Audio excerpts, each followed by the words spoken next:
I'm Alice Carter. I'm the innovation lead for the EdTech Hub and the AI Observatory.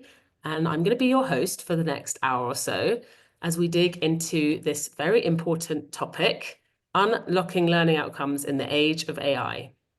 So before we get started, please note that we are going to be recording this webinar and we'll share the recording after as well. So for people who couldn't make it, we had a great number of signups, but we're hoping to share the recordings with people who couldn't make it.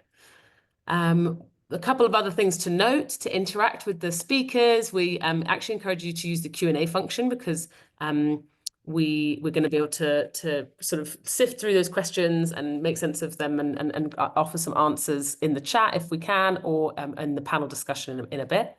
There's also a chat, as you can see, so you can please introduce yourselves. But like I say, asking questions using the Q&A function is ideal. So before we actually kick off, I wanted to just run a really quick poll to get a sense of the people in the room. And so it should come on your screen shortly, but the question in summary is, from the next slide, is when it comes to education and AI, which perspective do you bring? So hopefully you see that poll has just popped up on your screen. You see some kind of different options there. Take a look and let us know which of these perspectives do you think you bring?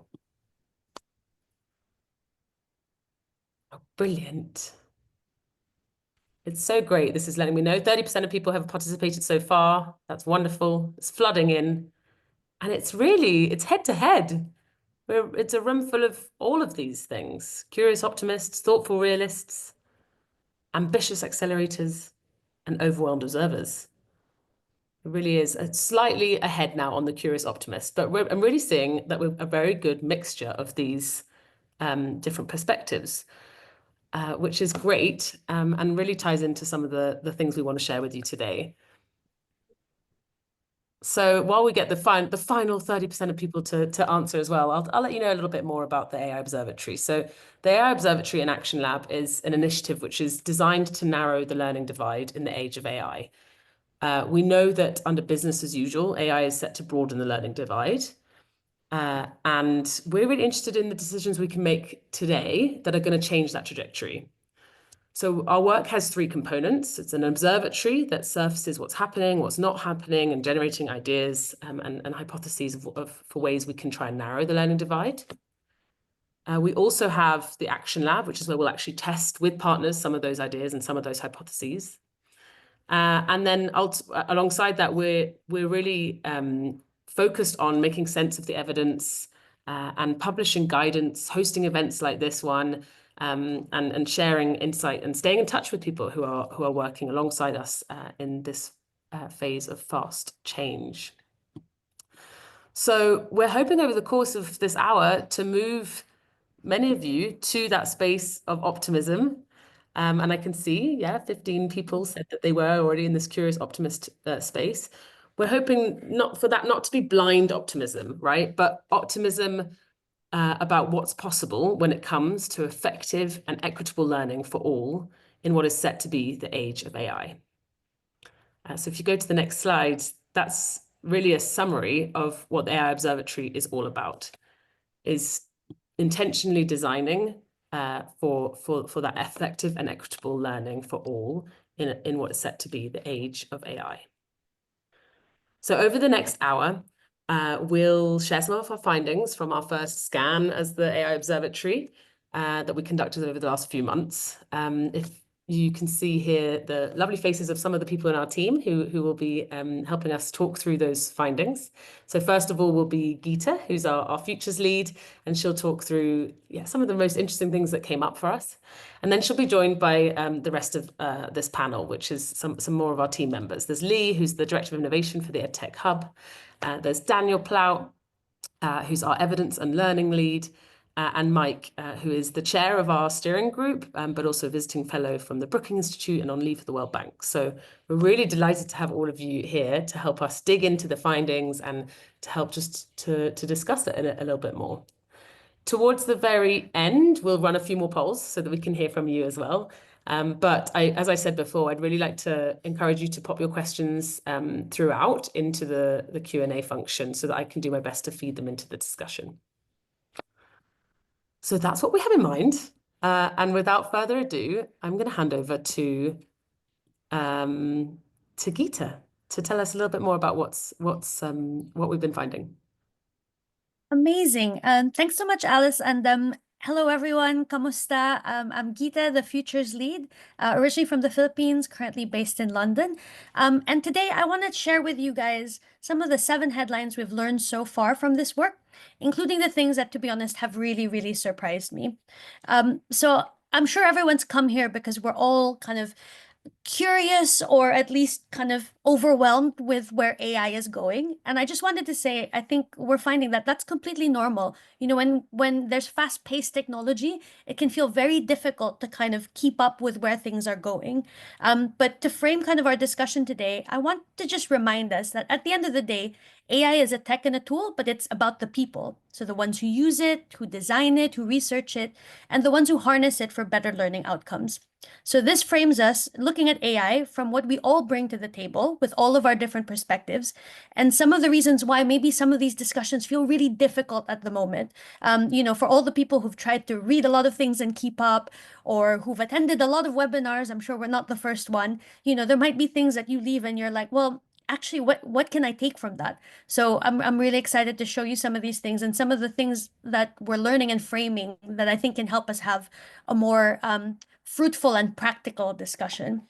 So the first thing that we're really seeing, and you've already seen this through the poll, is that all of our different perspectives can sometimes mean that we conflate what's inevitable with what can be shaped. So let me tell you about first who we spoke to, and then why that kind of feeling of inevitability versus like feeling action oriented is coming up. So, as part of this work, we brought together a group of 42 diverse stakeholders from over 37 organizations across 22 countries. So, we really wanted a kind of broad view of the challenges around kind of learning in the age of AI through very different perspectives. So, we spoke to governments, funders, ed tech entrepreneurs, big technology, people in Asia and Africa, making sure we have, real kind of breadth of voices in the room. And we structure those conversations around, what's happening now, what are the real challenges people are facing, what's coming next, what are the things that maybe we'll regret we didn't do when we look back 5 years from now, and therefore what's needed, what should we be doing today. And I think, as you've already seen, and we've got a great mix of people in the room, that we all bring different lenses to the same shared reality. So if we look at the next slide, we've already talked about, who's a curious optimist, a thoughtful realist, an ambitious accelerator. And indeed, I can very much relate to the overwhelmed observer. And so one of the things we were seeing is that when we come together, we're really all having very different and overlapping conversations because of our different perspectives and maybe our different responsibilities and roles, and also our different kind of sense of like timing, today, next quarter, next year, next 5 to 10 years. So even though we're going through the same shared reality, we're seeing it from very different perspectives. So what do I mean about that in practice? So if you go on to the next slide, I'm showing you some of the really interesting quotes we had from people in those discussions. So you have one same challenge, and this was about teachers, but you're having a lot of different perspectives. So you're almost what's great is that there's a lot of rich perspective to the same challenge, but then we have a hard time to come meaningfully to address it. So, for example, when we were discussing teachers and AI, people who are maybe more focused on the now are thinking, digital literacy is a problem. The admin load for teachers is quite high. So, if you want them to do something, they really don't have the time to do it. And I can relate because, I've been talking to, some people working with country governments, and they're also saying, we really need to sit with HR departments more to help them get a grasp of what AI is. But then maybe some other people are like, well, actually, let's take all of those admin tasks off of people, so off of teachers, so they can focus on the teaching and get everything else handled by AI. And then over here, another conversation is happening where we're saying maybe we're heading into a golden age of teaching because maybe there's something about teachers and AI helping each other and working kind of in a more symbiotic kind of relationship.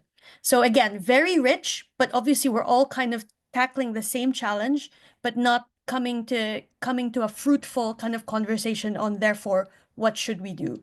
So again, if anyone has ever been in those conversations where you're like, I feel like we're talking about the same thing, but almost like missing each other, this is kind of the reason why. Um, so another really interesting thing that we're learning on the next slide is also, I mentioned up front that it's all about fast-paced technology and how we're trying to keep up with tech that's basically changing kind of every month, every day, in fact. Um, and so therefore, because people are feeling the pull of that tempo, some people want to speed up, but others want to slow down. And I think what was really surprising for me, to be honest, is you'll kind of never guess who is who. So I'm showing you two quotes here. One's sharing that, they're rolling out full steam ahead. The other one saying, I think we might look back and kind of regret that we got really caught in the hype cycle of AI, integrated it into everything, and weren't more intentional about how it leads to better learning outcomes. And so I'll let you guys sit and maybe share in the chat who do you think said like quote one versus quote two? And I'll let you guys kind of absorb and marinate in that for a bit. So quote one, they're saying full steam ahead, let's roll that out. Quote two is like, I think we might regret moving too fast. Someone in those discussions said it's kind of when, the toothpaste is out of the tube and you can't get it back in. So as you guys kind of think about, who said who, and maybe for some of you guys, you're already in these types of conversations. What was interesting is, you're absolutely right, Jake. Ambitious. Oh, well, no, it's actually interesting. I thought quote one was an ambitious accelerator, but it was actually from an overwhelmed observer, and it was from the government. So the reason why I say that is because there's such a driver of fear of missing out and fear of being left behind that's why they're like, I don't know how to engage with this, so I'm just going to go all in and I'm just going to roll things out straight away. And kind of, maybe that means I'll get there quicker, but then there are probably a lot of pitfalls that I'm not even thinking about it. And then on the other side was the other quote about the hype cycle was actually from an ambitious accelerator. Is from an edtech entrepreneur who was like, this is great. The tech is enabling us to do so much more than it's ever done before. But I kind of need more guardrails because I'm almost afraid what we're creating without intention. So I think it's just interesting to see how different hats and different personas and mindsets are actually reacting in very, very different ways. So what does this all mean when it actually talks about kind of AI and education? And if we go to the next slide, I think what we're seeing is that not only are we bringing different kind of perspectives, we're also talking about maybe three different things and conflating it as the same thing. So again, kind of, I can't see you guys, but like raise your physical hands if you've ever felt like you're having a conversation about AI and you're not quite talking about the same thing. And I think the reason for that is we're actually talking about three different things. So there's a sense of there's AI for education. So if you see kind of, the first photo, people are really thinking, how can I integrate AI within existing systems and upgrade? So working within the kind of dominant paradigm, the classrooms are really busy, the teachers don't have any time, but we got to bring in, some AI tools and upgrade our existing kind of learning environments. The second kind of reality we're talking about is AI in education. So this is when, disruptions come in. So we're starting to see AI tools scaling and the change becoming more embedded within education systems. So these are no longer one-off pilots or kind of a collection of different activities. Things are starting to become kind of part of the being baked into the bigger picture. And then lastly, what we're talking about when we say education in the age of AI is actually transformation, not just of education, but of kind of life at large. So we'll start to see education being designed for a whole world where AI is just a normal part of our life. So if you kind of think of the before the internet and after the internet, it wasn't a choice for, say, education and learning to be like, I'm sure the internet will be in my life, but I don't think it'll really touch, kind of my learning environment. It's just something that's so baked in that it will start to kind of shape the whole conversation around learning. So I think with all of this, we're seeing two reasons why having this conversation is really tricky. One is that those different perspectives mean that we're talking about different entry points to solving the problem. Two, thinking about three different kind of paradigm shifts within AI and education means that we're maybe some people are talking about the now, some people are talking about the next, and some people are talking about the transformational future. So I think these are just some really helpful kind of things we've been spotting to try and bring people to the same conversation so that we can meaningfully create action initiatives and change. So what does this all mean? Are we heading to a bit of a dystopia of, I don't know, AI taking over the world? Um, and actually, I thought that was very interesting because, again, when we were having those qualitative dialogues, we learned that maybe we're entering a golden age of learning, and it's more about something that maybe is more familiar to us than we think.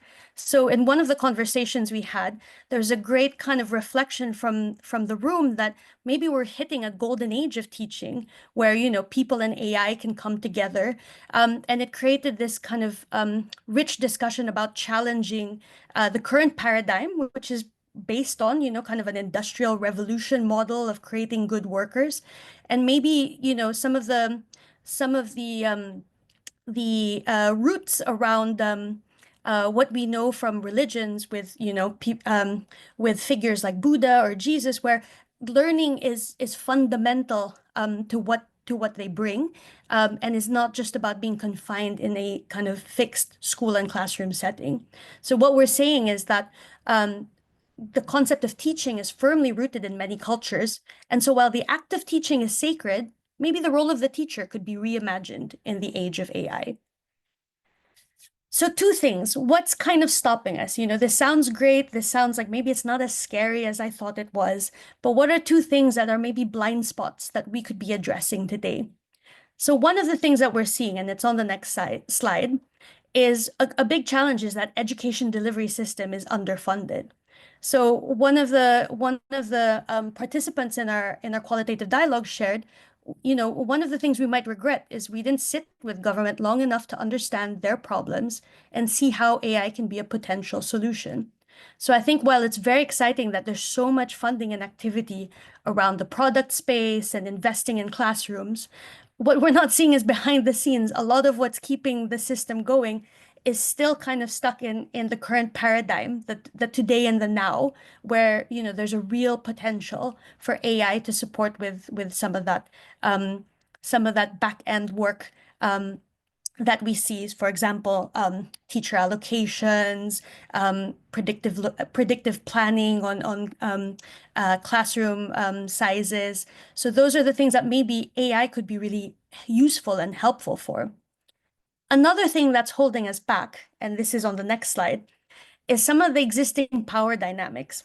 So currently, the paradigm is teachers are teachers need to be trained with all the tools that we're giving them, versus maybe should we design these tools with teachers so that they're useful from the outset and that we make it as easy of a lift for them as possible. So is this an opportunity to kind of flip the script? And again, someone shared, this is a unique moment for us to shift that around and for educators to say, look, these are the things that we need, not here's another tool that I basically need to be trained up on in order to use.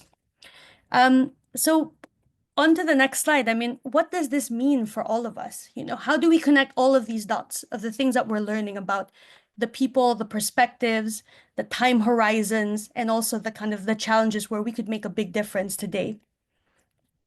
And I think simply put, if we don't lift our gaze to what's on the horizon, we will always be in that hamster wheel catch-up mode and feel like we're being left behind.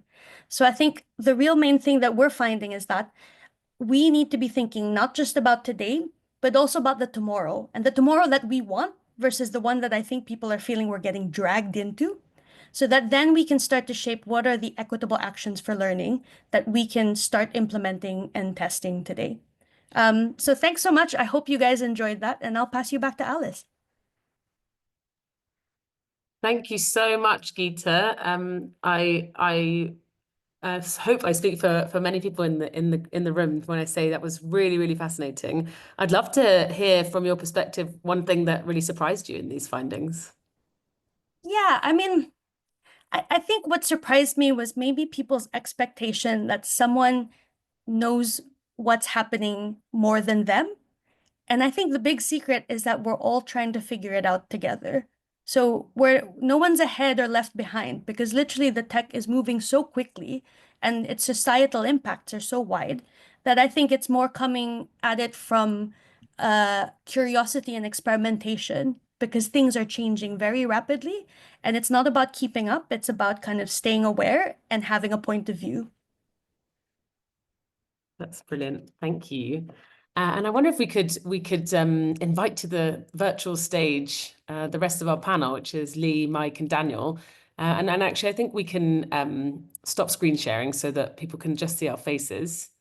Yeah, wonderful. So hopefully you can now see Lee, Daniel, Geeta, and me. And imagine we're on the stage sitting in front of you, and we're going to carry on the discussion with the rest of the team. So just before we dive into some more of those questions, I just want to say one more time what you will have just seen in the chat as well from Tyler is that you can add your amazing questions in the Q&A area. So if you haven't seen that, it's along the bottom of your Zoom screen. There's a Q&A option. So click that, and then that will help us kind of gather the different questions that you have for this panel.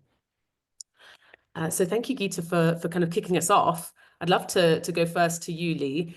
What do you think of this kind of current wave of AI tools and investment, and is it aligned with the actual educational goals and needs that we have? Thanks, Alice, and thanks everyone for taking part. Really eager to hear what you think of the 7 things that we discovered and get your feedback and input into everything that we're learning. Are the AI tools working towards the goal of learning outcomes in the age of AI? I guess some of them are, and we're seeing some interesting research and findings coming out from the work of many friends and colleagues in the sector. I think the thing that Geeta touched on towards the end about the kind of power dynamic and the role of teachers in deciding how these products are shaped is where there might be some interesting work for us to do. Over the course of this initial phase of horizon scanning, we had a number of conversations, right? You saw Geeta's slide with all of the logos and the folks that were kind enough to join us in discussions about what all of this might look like and how we might shape it for greater equity. And there were a few things that felt like they were completely consistent in the groups. There were lots of things that weren't consistent, but there were a couple of things that were ever present. And one of them was really about the role of the teacher in all of this and trying to flip that power dynamic, you know, the way that Geeta was describing it. Teachers are given these tools. We have to learn how to use the tools in the classroom. They're not always fit for purpose. And in one of the discussions, people were saying, you know what we should do is we should map the life in the day of a teacher, day in the life of a teacher, and every single pain point that they have, and every single one of their kind of key wishes, hopes, dreams, and put that out to the sector to kind of design with and for and around. And there was a lot in a kind of similar vein around, you know, how do we surface teachers' needs and make sure that the hammers are looking for the right nails, essentially. So yeah, fascinating part of the discussion.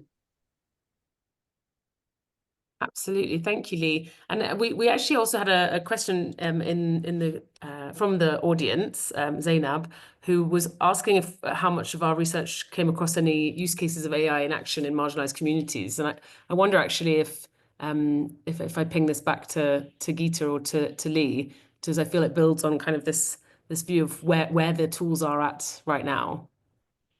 Do either one of you want to take that one? I mean, I'm happy to share an example that we heard about through our friends at Talimabad, who were saying that, you know, even in very, very marginalized, off-grid, super rural places that you have to like basically get into the most ruggedized Jeep to even reach, they're finding ways to be connected to the internet through Starlink, and you know they're kind of hacking their way to make use of these tools. Why is that interesting to me? I think it speaks to that point of like what's inevitable, what's not inevitable, and some of these things kind of carry with them a momentum that feels unstoppable, even in the most unlikely environments. But I'd love to know what my colleagues think, if there are any other examples that they'd like to share. Mm. Mike, I'm sure you know a couple that might be worth citing. Yeah, I think that thanks, Lee. Thanks everyone. I mean, I think the Taleemabad example is a great one. I think the I do, which has been mentioned here, is a great one. I think the Rory chatbot in Sierra Leone is a great one. You know, the AIforeducation.org folks, which are part of the observatory here, have a great list of. I think they just updated with about 300 examples from around the world. I'll drop that in the chat. As a way to point to, you know, things that are actually happening that you can actually test out and try out. A number of these things actually have. I was using the Rory chatbot feature inside WhatsApp yesterday just to reacquaint myself with it. And I think there are all sorts of great examples, especially things that are being built in places where they're being used, as opposed to things that are being built from somewhere else and imported. And as Lee said, you know, with a hammer trying to find a nail and not finding it, just smashing other things. So I see. Brilliant. Thank you both. And we've got a bunch of questions coming in to the Q&A now, which I'm delighted to see. I'm gonna take us in a slightly different direction. And Mike, while you've got the virtual mic, maybe I can come to you. You know, we're talking there a little bit about the opportunities of AI, the use cases that we're seeing. But you've talked about structural blind spots in AI adoption as well. And I'd love for you to just share a little bit about any risks you're seeing that are not being talked about enough. Yeah, thanks, Alex. And so I think a lot about risks. Yeah, and you know, Geeta started out by talking about, you know, the worry about conflating, you know, what's inevitable versus what we can shape. And I think there's a real risk there too, that some of this stuff we think is inevitable actually need to be to the extent that it is. Structurally, you know, this stuff, the models are being built somewhere else, using data from other places. There are all sorts of worries about, and I see some one or two comments in the chat about people worried about, you know, what if our data is taken and used and commercialized? And just to be provocative, I'll split that around and say, what if it isn't? What if there aren't data informing the development and how these tools operate from places who are actually using these tools? How should we be thinking about setting up ways to share in ways that are safe and equitable, but in ways that will inform and drive the development of a lot of tools? I mean, if you look at you know, the amount of content in the Common Crawl, which is an open source body of data from around the world that all the big language models have used. You know, there's almost no content in there from Africa. I mean, almost all the content is from the quote unquote global industrialized North. You know, most of it's in English, and they're real, I think, opportunities for us to think about how we can share data to inform the development of these tools. Because if we don't, what do we have? We have something that's built for somebody else and not for us. And this is one other risk, you know, there's so much hype around AI, yet at the same time, it seems like while the rhetoric is way up here, the reality in some cases is really about tinkering at the periphery.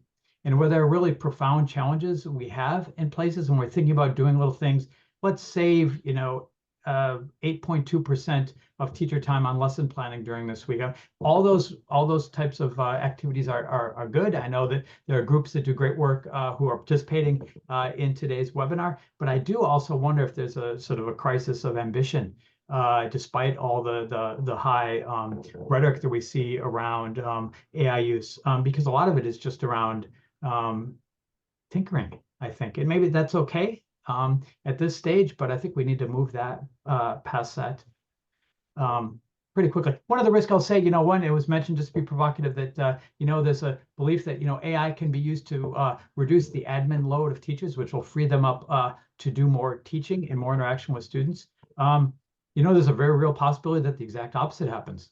In fact, that AI, the chatbot model, the interaction with students is even more looked to be mediated through a screen in ways, and teachers are left to do even more admin of the AI itself, admin of the data it throws off. So I think there's no, it's not inevitable that this would actually enable teachers to have more time with students.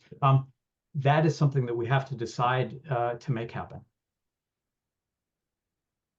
I love that, this crisis of ambition, and I totally agree. It feels very optimistic to think that actually it's going to mean that people have a lot more time on their hands, and we kind of hope that, wish that for teachers, but is it really going to come to pass? Actually, Daniel, I'd love to come to you about this. Is that how you see it as well? Is there a crisis of ambition, or are there, you know, users of AI that make you nervous? What's your view on this?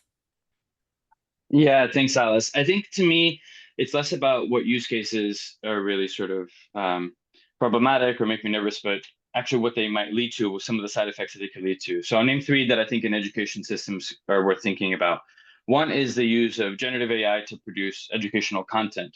I think all of us who are sort of engaged in social media these days, we can see the onslaught of AI generated content left and right, often low quality and not really useful to anyone. That's being called AI slop. I think that kind of AI slop is being sort of invading other more legitimate channels of information. You can find full books written on Amazon by AI that don't have any sort of quality assurance around them.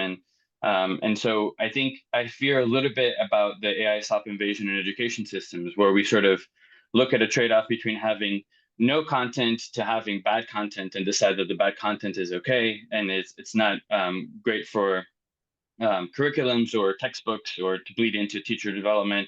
And I think there's a real risk of us making that decision that kind of content can invade these systems in a way that's harmful.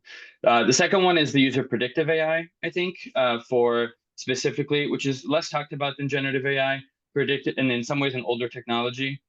Predictive AI uses data, machine learning to help make predictions about the future, decisions, resource allocation. It's been used a little bit in other sectors, like in healthcare system. It's actually led to some pretty harmful, when thinking about the use for allocating treatments for patients, it's been pretty harmful in some cases, to making generalizations or making up trends that are not quite helpful.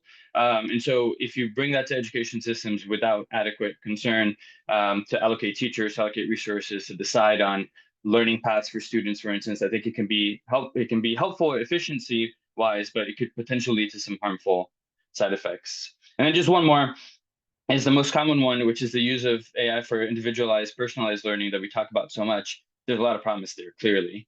But I think the same technology that can be used to track a learner's progress or gaps can also be used to surveil that learner about their opinions, about their speech. And if we think about, you know, folks who are interested in monitoring, surveilling the voice of students in a particular political environment, that tool can be flipped to be used in a way that can be harmful. And so those are some of the worrisome ones, but again, it's not the use itself, right? Like I think you can use a hammer to build and you can use it to destroy things. And I'm less interested in sort of talking about whether the hammer should exist because it's here. I think that's why we're doing the work we're doing. I think it's interesting to really think about, how we help to guide decision makers in education to use these tools effectively, to use them ethically, to use them in ways that help to bridge equity gaps and not lead to some of these side effects. Thank you so much, Daniel. And what I'm noticing in our panel, right, is the discussion has kind of moved from the use cases, what we see right now, to that more shifting along into what could be coming next and some of those risks associated. So I guess I wanted to those of you who have put in some questions in the Q&A, which are a little bit more around use cases in local and spoken languages or specific places, rather than kind of putting that to the group now, I'm going to suggest we try and type some answers or share links, or potentially share after the panel as well, just to allow us to move into a little bit more of this kind of what next part of the discussion, which I'm noticing the panel find you're going there, and I think we should. I'm gonna maybe go to you, Lee, and ask a question. A lot of what our work is doing is focused on decision makers like people in ministries of education. So if somebody from the education ministry was dialing in today, as they might be, what's one thing you'd want them to take away from all this? Thank you, Alice. I'm now scanning names. I'm sure some of our friends from ministry, well, I would hope that they'd be in attendance. So what would I say to them? I think that there is a word that came up time and again in Geeta's presentation and in our conversations overall as well, about moving with intention and with intentionality, which sounds really, really simple. but in a phase of significant technological change, actually being intentional about what you're investing in and the decisions that you're making can be very hard to do. And what we've seen is that because things are moving so quickly, there is this propensity to be stuck in a place of catch-up. And so what I would encourage any ministers in attendance to think about is, what is the future that we could design towards? What is our vision of where education might go in my country in the age of AI in 5 years' time, 10 years' time? And what do we need to do today to kind of work backwards towards that goal, and to kind of make sure that we're not just in a place of catch up? I'm going to start plugging for it now. This won't be the last time that people hear me plugging for it, but the presentation that Geeta shared is the kind of 7 top most interesting things that we discovered. But there is a lot of quite systematic and robust work that lies behind all of this. And there is a report that you'll be able to download at the end of this webinar. We have a little QR code that you can scan and take a look at the full findings. And we have decisions that you might want to make as a ministry if you want to focus on catching up and Horizon 1 kind of thinking, you know, how do we make sure that we're adopting these technologies, to how do we tackle the kind of phase of disruption that feels like it's coming next. And, you know, we're already seeing the groundworks laid for a completely transformed way of life in every way, including in education. So what are the ways that ministers can start getting ahead of that now? And there are a number of potential decisions and initiatives that you could take. And then the last thing I would say is just to kind of think about investing your time and your resources proportionately in those different goals. So maybe even if all you do is take 10% on thinking about 10% of your time and your money on thinking about what the future might ideally look like and what you can do to work towards that. That would be a sensible thing to do while you invest lion's share in upgrading your people and your processes today. That's brilliant. Thank you, Lee. And hopefully we have people in the room who are, you know, scribbling away. But as Lee says, we'll also be sharing a report. So we'll share the QR code at the end of this so that people can look into more depth about exactly what we're seeing and these opportunities across these different horizons. I've just spotted a question as well in from Amy. You're kind of raising some of the ethical issues of AI, and we've touched on a little bit of that already. So I wonder if I can kind of wrap that in with a question to you, Mike, about the danger we're seeing of replicating the inequities of past tech waves. And, you know, this is particularly ethical issues around personal data, privacy, those kinds of things Amy's mentioned, which, you know, are not exclusive to AI.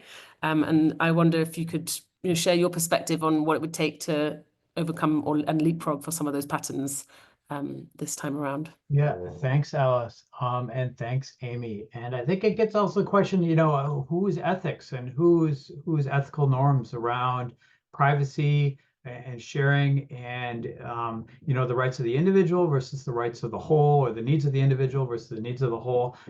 One of the challenges with a lot of these tools is they're built on a lot of assumptions from certain places or developers in certain places and then transposed somewhere else.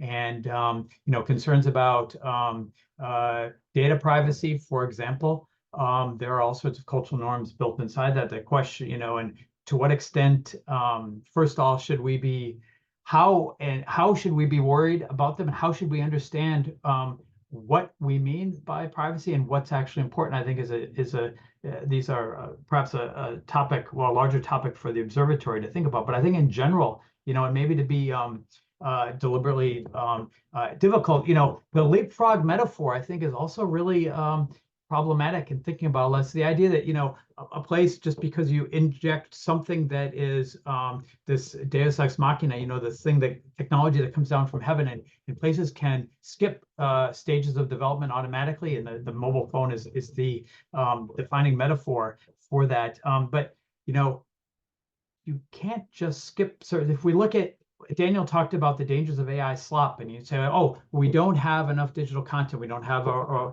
robust local textbook industry, and now we can just have all sorts of content created. Well, a textbook, for example, is something you see, that you read, but there's a whole set of things that go into the development of that are really even more important, I would argue, in an age of where the appearance of content can be can happen at scale and at very low cost, around quality control, around alignment to curriculum, around making sure that there are whatever truth is, whatever accuracy is, and norms, and that have been embedded inside the process of creating educational content in the past, and to leapfrog sort of, past those sorts of things, or the competencies and capabilities that need to be developed, I think misses, really what's a lot of what's important, because you can leapfrog in the wrong direction.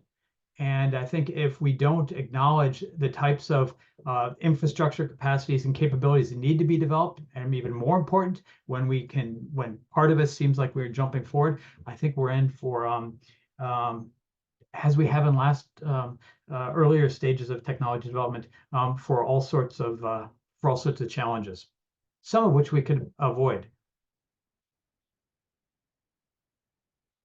So it's a really general, high level, I guess, response to you. And I think in general, also, then the other thing that a risk or challenge is that, in the past, we've seen these really expensive technology tools and services developed, and would say, okay, well, if it wants to work in a poor community, we just cut off parts of it and make it cheaper, and that's what we have. And actually, what we need to be thinking about, and like the folks at 1 billion who work in Malawi, there are a number of people from Malawi here in the chat. I see, think about you need to actually add more in to your product and service. Maybe the interface, it doesn't appear so, but you need to do more thinking. You need to spend more development time, more time with users when they're more challenging environments, and simply cutting off what exists for students and learners in rich places in order to make it cheaper is an approach that is destined for failure. Thank you so much, Mike. And I mean, I think we've covered such a range of things in this panel already, and I can't actually quite believe how fast the time has flown by for me. I wonder if, maybe we could end on this point, which is that all of this conversation and all of this kind of ambition to move for transformation can feel overwhelming, and we're acknowledging that it can be overwhelming, all of this. And maybe I can come back to you, Geeta, as the one who kind of led us through those findings. Is there anything that we can say to help decision makers with that overwhelm and to engage with this long-term vision and all of these points that Mike has just taken us through as well? Yeah, for sure. I think one of the things that I'm seeing is, I suppose, if you want to try and get out of that hamster wheel where you're always trying to chase where things are going, the way that you can get ahead of that is to jump ahead of the hamster wheel and then have a vision of where you want to go. So by having a vision of where you want to go, and it doesn't have to be utopian, it doesn't have to be dystopian, it can be something in the middle that feels like a world you personally want to live in. If you've got that, and if you bring people around to create that vision, then it's a lot easier to get people to say, that's where I want to go, and therefore these are the things that we need to do. So I think that can really help with the overwhelm of, instead of trying to keep up with all the other realities and visions people are building, try and start by building the world you want to live in and the people you work with want to live in. And that's what you can then use as a guide to build it. Thank you, Geeta. And any final thoughts from others on our panel before we close off this part of the webinar? No, we've covered a whole load of different things, and I want to say thank you very much, Lee, Mike, Daniel, Geeta, for all of your responses, thoughtful input, and responding to as much as we could, responding to the questions in the Q&A, as diverse as they were. So thank you all for taking part. Now we'd love to hear from you, the attendees. We're going to use this poll function again, which I saw that everybody was very, very able to use at the beginning of the webinar. And we're going to just run some very quick questions. And if we have time, I might pick one or two people to come off mute and input as well. So you should see a poll that's just popped up on your screen asking you which topic feels the most neglected when we're talking about AI in the education in the age of AI. And so what feels most neglected? What would we regret not focusing on at this point today in 2025? I'm going to give everybody, I don't know, 30 seconds to click a thing. And we're just really interested to see the range of responses once again.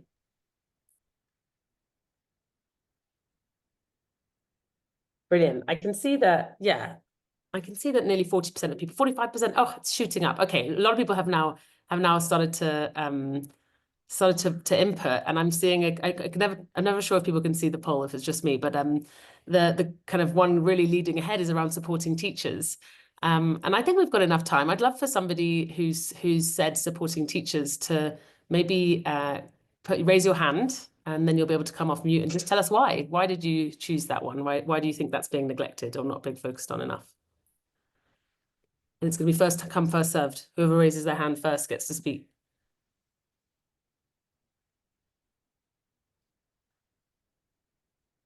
I love my enthusiasm. I mean, my optimism there. I thought people were going to all immediately raise their hands. Are they able to? Maybe that's the first question I should ask. Are people currently able to raise their hand? Yes, they can. They are? Yeah. Okay. And do we have anybody who's raised their hand? No. Okay. Yes. Lovely, Nariman. Thank you so much. Can you tell us why you chose what you chose in the poll? Hi, thank you. And it's a lovely conversation, extremely inspiring. Thank you all. I think I was choosing something around reimagining the role of school and education, right? I think there are all the other topics were things I'm thinking that I'm seeing conversations around. You know, we can easily assess whether it's where the level of this conversation is, where the levels of the trials or the tinkering, as Michael called it. But I think this idea of that we're already after 200 years of modern schooling, there's already a lot of criticism around what modern schooling is and what have we learned from it that is not working and the inequities and injustices that have been created, besides, of course, all the gains.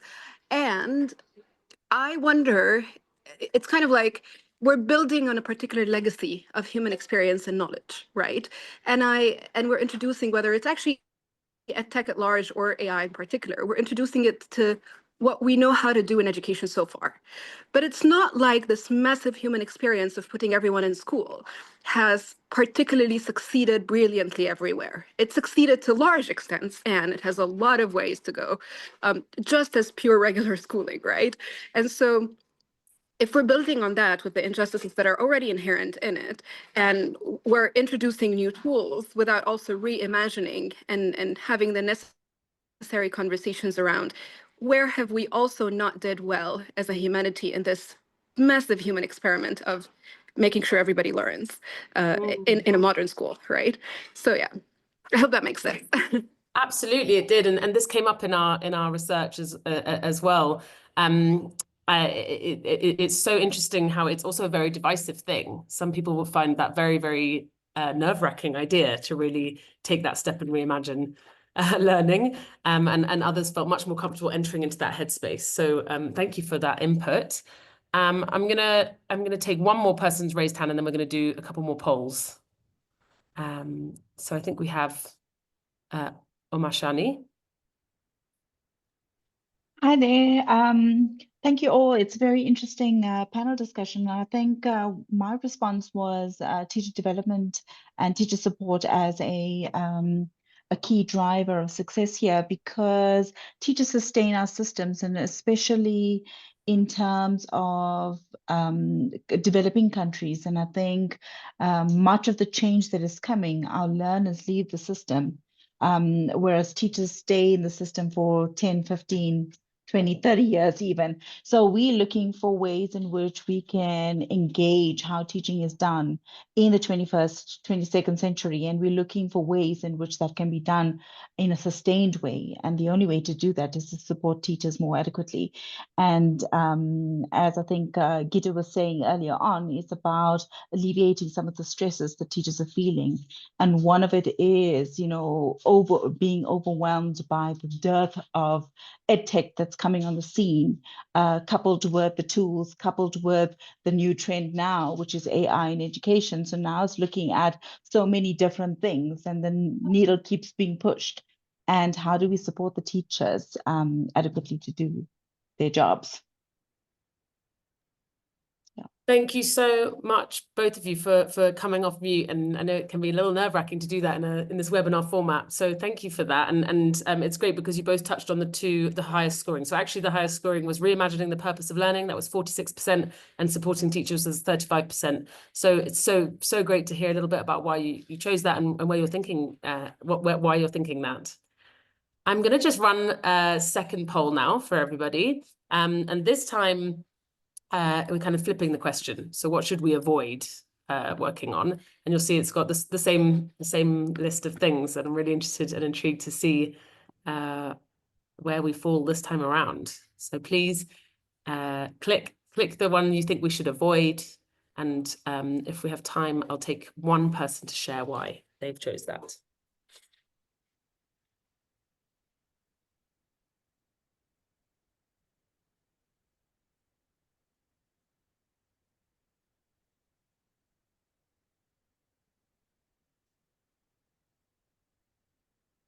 Very interesting. People are taking a little bit more time to respond to this one. First one felt like a flurry. This one we have 17% have participated so far. Okay, I'll give you another 30 seconds to respond. Don't worry, it's not like, this is the only time this question is ever being asked, but we're interested to know what you think.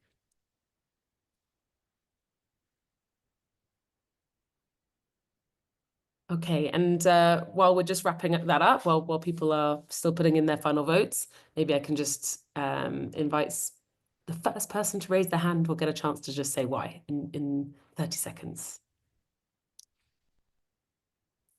All right, yeah, we have Nishitha, who has put her hand up. Please jump in. Hi. This was a tough one. I wasn't looking forward to picking one of them, but I picked the assessing personalized adaptive tools because I work with a community. I work on EdTech for Rohingya refugees that are in Cox's Bazar, Bangladesh, and they speak a language that is just an oral language. And it's oftentimes very hard to find materials for supporting instruction in the classroom. And what I find to be more useful is that if the teachers are doing the personalization and adapting their teaching in the classroom, that works very well with the learners who are responding to that connection they have with the teacher and so on and so forth. And so having technology tools address that is not a bad thing, but teachers also play a pretty big role, especially in communities where their language and culture is underrepresented in the content and materials that are available. So yeah, that's why I chose that one. Thank you. Thank you so much. And I wish we had more time to dig into it because I can see also the poll has now ended, and just by a fraction, we actually have the winner being that ensuring learners have the skills for the future, which is a very controversial one. We hear a lot of different points of view on that one. So thank you all for taking part in the poll. What I'm going to do is I'm just going to quickly flash up a final slide just to tell you a little bit about what's happening next. And actually, Jill, let's do this last poll at the very end, just for those who can stay on, and they can give us this.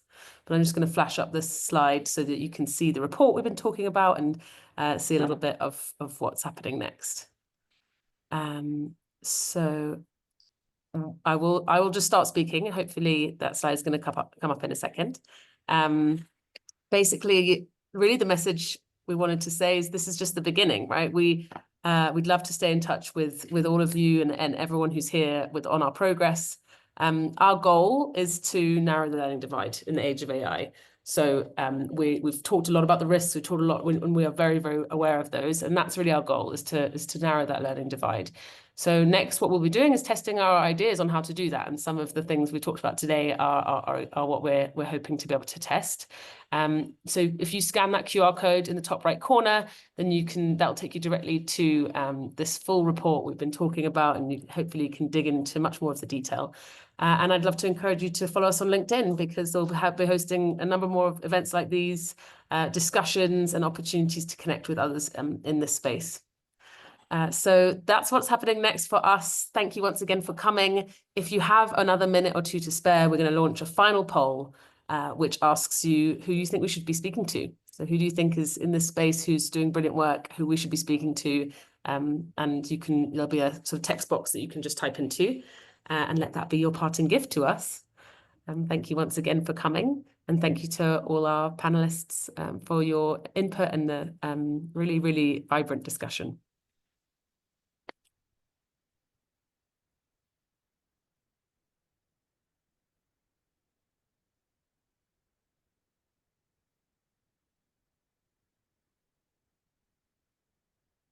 Once again, I see a couple of people have done it, which is brilliant. If just as you're leaving, you want to add in the text box who you think we should be speaking to, then please do. And don't forget to scan the QR code. And once you're done with that, you can feel free to leave the event. And once again, thanks so much. Thanks so much for coming.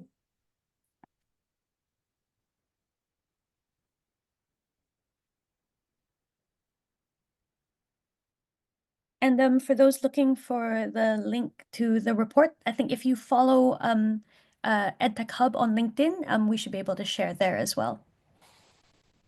I'm hoping this QR code takes us there.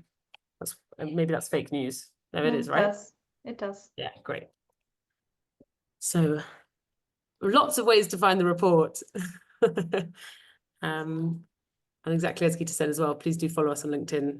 We're posting stuff weekly at the moment, opinion pieces and more. So great. I can see over 50% of people have given us someone that they think we should be speaking to, which is great. So for the last 20 or so, I'm going to give you maybe one more minute to add your thoughts, and then I'm probably going to close the webinar.